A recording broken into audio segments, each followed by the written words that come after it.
Colb, is RG3 the only person on ESPN speaking in their right mind about this whole Lamar Jackson situation? I'm gonna be real with you. I ain't seen the clip yet, but when I see the thumbnail, I see Stephen A's face on it, which means he probably said something wild. So I'm gonna say yeah without even seeing the clip yet.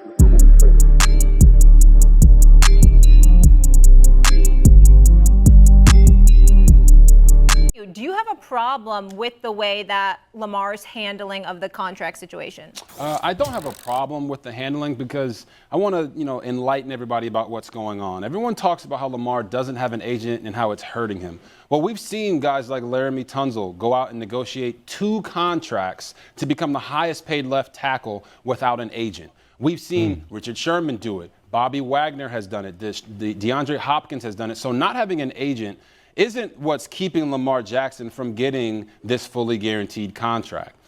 What's preventing him from getting this fully guaranteed deal is the fact that he is raging against the machine. What's the machine? It's agents, it's NFL insiders. All of these guys, they don't want their bottom line to be affected. You talk about the agents, they want a piece of. Before he breaks this down, let's kind of talk about that, right? Because I've been beating this drum for a long time. I think one of the reasons, allegedly, because we have to talk hypothetically about the NFL, don't want them to us, but allegedly, one of the reasons I feel like they're standing so hard on this guaranteed money thing because it don't make sense for them to do it just for the money alone. It makes sense if you're thinking about this as like a union negotiation, like for the next CBA. Because if they want to change the escrow rules to be close to like what the NBA does, where it's a percentage of the payroll instead of 100% of the specific guarantees in each player's contract, well, then that is a giant bargaining in a negotiation that they have to give up. They're gonna not have leverage because of that, and that's what I feel like this is really about. Because if Lamar gets that guaranteed money, more quarterbacks gonna get guaranteed money, and then the guarantees are gonna get so big that now it's gonna make sense for them to switch to that. The players union is gonna know that, and if the players union knows that, all of a sudden it becomes a lot easier to negotiate for that 51st percent. You know what I mean? Like this is a real thing. Like that's part one of the machine he's fighting. Is like this is actually a union battle. Like I think that's why the NFLPA is involved so much, because they kind of know if Lamar gets this guaranteed contract, not only is it good for the players because more guarantees, all that, like also owners are gonna have to come to the table this time when it comes to the next CBA. Hey, you know what's crazy? DeMaurice Smith, who is the head of the NFLPA, if I'm not mistaken, correct? Been the head of the NFLPA for, I don't know, forever. I don't know.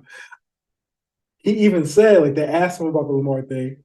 It's like, is this like, does it feel like it's colluding? And he flat out said, yeah, that's what it is. They 100% do not want him to get a fully guaranteed contract because the Browns giving it to Deshaun Watson, and me and you have talked about this, and we've said this before. Mm-hmm. If it's just one team, they're desperate. They have their backs against the wall. Just a wild organization, just going rogue, giving this guy all this money because they're desperate, and it's helpful losing. That it's the Browns, right? Like, and what can they always say? They can just say, "Well, it's the Browns." The Browns. The Browns is the Browns. The Browns is the Browns. Of course, they would do that. But if Lamar gets paid, now it's not a desperate organization. Now it's precedent. Now Joe Burrow gonna get paid. Also, what changes this is Lamar would be getting that deal without hitting true free agency. Deshaun Watson basically hit true free agency to get that deal, right? So Lamar, so there's all kind of things you can be like, oh, well, you're not going to hit the market like that as a quarterback. That was a once in a, you can write that off, even if you're not going to use the whole the Browns excuse. But when we're talking about Lamar Jackson, it's like, this is a dude at the end of his rookie deal. You need to extend him. And he got the fully guaranteed. That's why I don't think the Ravens are ever going to be able to give it. They can't give him that for that reason, because if they set the precedent that after your rookie deal, you can get a fully guaranteed contract, they want it to be still that you got to change teams to get that kind of money. It's basically, they're grumbling over the money. And I think RG3 brings up a good point, because nobody talks about, like, the reason Lamar doesn't have an agent is kind of because he wants that guaranteed contract. And it would be so much harder to get that guaranteed contract with the agent because agents not only have a relationship with you, they have a relationship with 31 other teams, with 32 NFL teams and other players who are trying to get paid. So it's in their best interest to play ball with the teams. Lamar is not playing ball with the teams right now. Like, I think Absolutely that part, is clear. He wants his money. Like Lamar is completely dug in on this. He's like, listen, I don't need no agent. I don't need nobody trying to get me to take a little bit more than what Kyler Murray's getting or whatever people are suggesting that he should take. He's like, I want every cent I am worth. If you're not going to give it to me, send me to a team who's at least going to get close. One of the things I think he's caught on to is that most of these quarterback deals are pretty easily slotted. Like, they just kind of build on top of each other. So he thought to himself, why do I need, if you're a linebacker, you need an agent. If you're a running back, you need an agent. If you're a cornerback, you need an agent because those deals aren't like as easy. But if you're a quarterback, what's there to negotiate? He kind of said it on Twitter. I got the deal that an agent would got me already without an agent. Like, Baltimore offered me that. I don't want that. I want the guaranteed deal. So what do I need? What did I need an agent for? Right. And for the negotiating part of it, I don't think he's wrong on that. I think he has a better chance of getting what he wants representing himself than he would with the agent. And then RG3 also brought up this point. Agents have relationships with who? Media members. Media members have relationships with who? Agents and player and teams. They don't really like Schefter, all these dudes that like drop these bombs, they don't have sources within players themselves, right? Like people like Josina Anderson have player sources, specific people have player sources. But like Schefter, you know, all these like Trey Wingo or whoever else is like putting out stuff, these dudes have sources with the teams and with agents. So they're hearing one side of the story and then parroting, which I think is kind of like, in my opinion, kind of, what would you call it? I don't want to say lazy, but there's another word for it that I can't find. But it's in that realm of, oh, this team told me this. I'm going to report that uncritically. You know what I mean?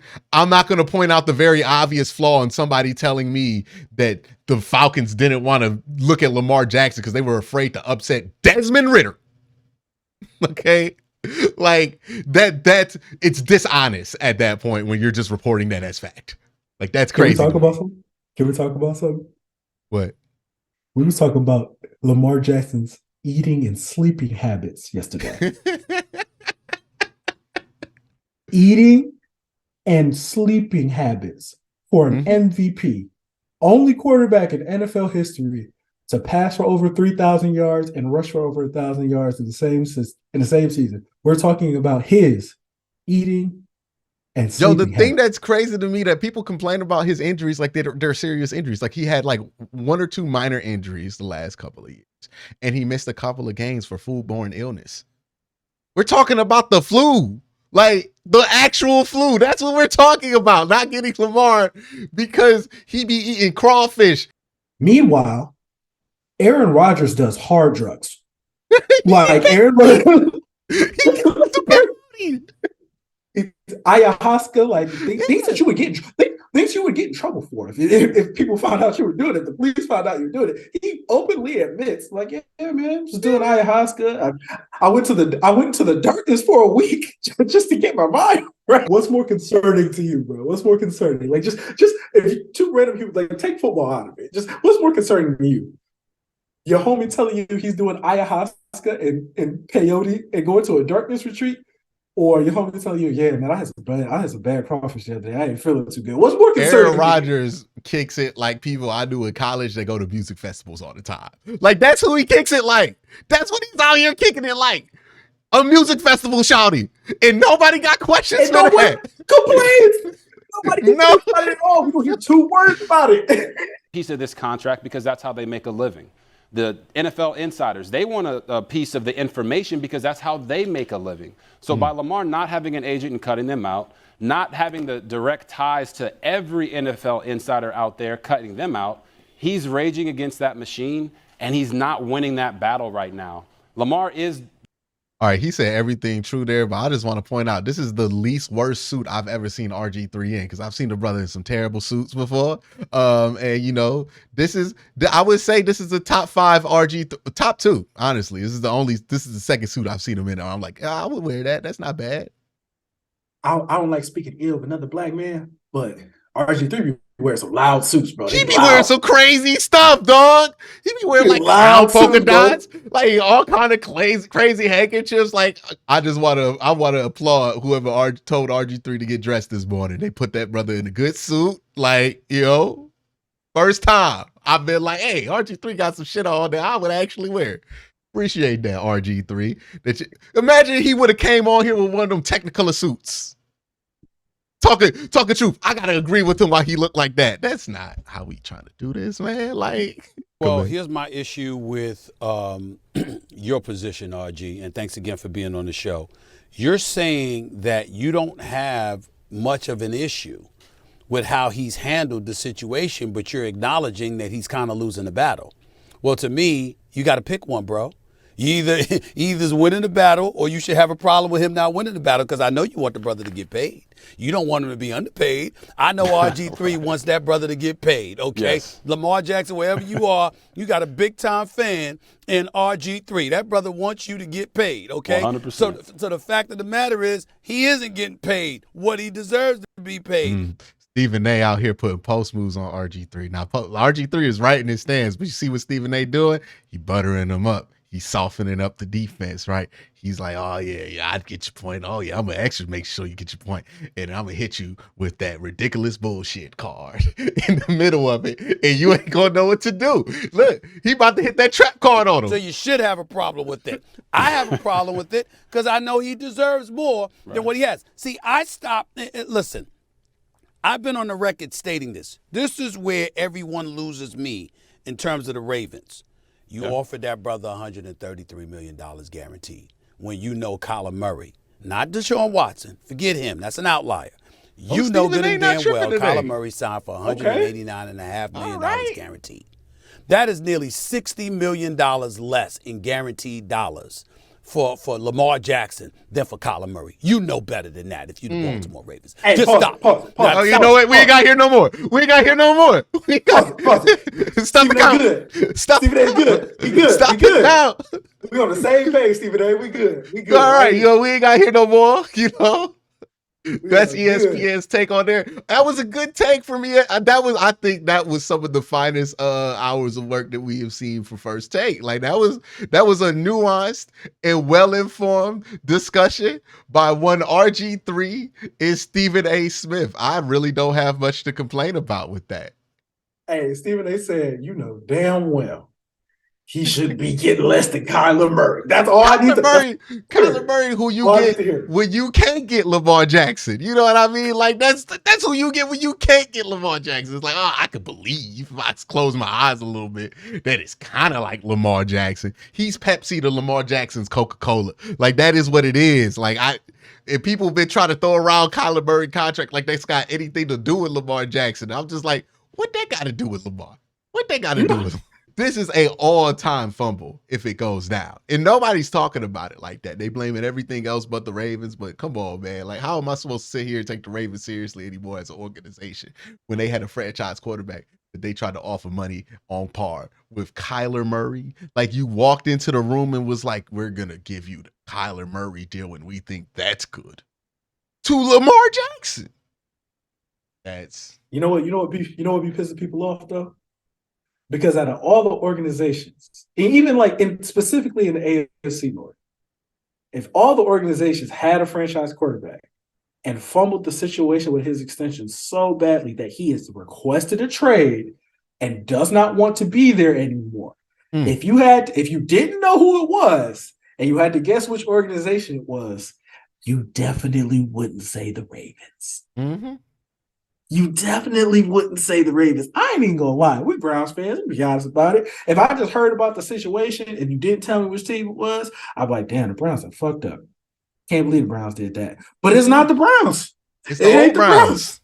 It's the old Browns. Oh, Browns. You live long enough to die a Raven, or you live long enough to see yourself become the Browns again. And that's what they live into right here, man. Like this is it. This is like when Orlando didn't want to offer Shaq his money. Like, think about Lord. that. Think about how we laugh at Orlando for not offering Shaq his money. They didn't want to do it. They didn't want to do it. They thought $200 million $100 million was too much for Shaquille O'Neal. The Ravens are the Magic right now. That's who they are. They are the Magic. I don't want to hear anything about this well-run organization. Every other team in the AFC North, if they had Lamar Jackson, he would have been under contract in 2021. The Browns would have wasted no time. The second he won that MVP, they would have illegally signed this man to an extension. How thirsty we were. We almost paid Baker Mayfield because we was that thirsty. Like, that's not happening anywhere else. It's not happening in Pittsburgh. They about to pay Kenny Pickett for no reason. He's not even good. Cincinnati, look, if Cincinnati can't pay Joe Burrow, it ain't because they didn't want to. Like, I'll just keep it at that. You know what I mean? Like, because the thing about those guaranteed contracts is that you need to put that money in escrow. So you need to have a level of liquidity that is next level, right? And that's where Jimmy Haslam is unique, because all of his money is not wrapped up in his companies anymore, because the man is effectively retired from everything other than the Browns. So his money's very liquid. Some of these other dudes ain't liquid. And the only reason Mike Brown's a billionaire is because he owns the Bengals, and he can't sell the Bengals to pay Joe Burrow. Like, so what he gonna do? Like, that's why they looking for solutions out there. That's why they not giving you dinner, dog. They trying to save up. You wondering why they try to cut your benefits? That's why, because they know what's coming down. They gotta save up. They're like, oh man, at these prices, we'll never be able to. They gonna have to give Joe Burrow like fully guaranteed 2-year deals every 2 years, like in order to afford the escrow on it. Mike Brown talking about was like, oh, we talked to Joe, and we know that every player doesn't need a fully guaranteed deal, or like a big money deal. I'm like, hey man, I'm telling you right now, Joe Burrow is watching what these other quarterbacks are getting. And if you think he's going to pass up on the opportunity to potentially be the highest paid player at the most lucrative position in the NFL, I got news for you, buddy. That shit ain't happening. Look, all I'm going to say that there's a photo of Joe Burrow walking around in some Cartier sunglasses, a turtleneck, and a fat Cuban link chain on. And y'all call him Joe Shiesty. Let me tell you something. No man that's okay with being called Joe Shiesty is not about to get his wife. You call him Joe Shiesty. Like, what are you talking about? Yeah, he's going to take a team. This is where fans kill me, man. Every time they feel like they like their quarterback, they automatically, because they like him so much, assume that he's going to take less money to be a team guy. And let me tell you something, man. Ain't no coworker I've ever had in the world I liked enough to take less money for. Like, you know what I mean? Like, and I have a lot of coworkers that I'm still cool with. Ain't none of them I'm about to be like, yeah, I'll take less money to keep everybody around. Like, nah, dog. Hey, bro, I got to get it's America. Like, I got bills, bro. Like, it is what it is. And people be like, well, Tim Duncan took less and Dirk Nowitzki took less. And keep it real, Joe Burrow definitely be at the club. All right, like, he definitely be at the club, right? Like, Tim Duncan didn't need that money because he wasn't in the club. He's still out there. It's not cheap to be out there. You know what I mean? Like, that man got to get paid. He got bills. This is the dude who's talking about his poor homeboys at the trailer parks at the Heisman ceremony. That man getting his money. Like, that man is getting his money. I don't know why people assume this. Like, he is not about to be not about his money. Like, that's crazy. Hey man, go back to the chain. You see that chain he had? Do people know how much those chains cost? It was what, an iced out chain? It's iced out, bro.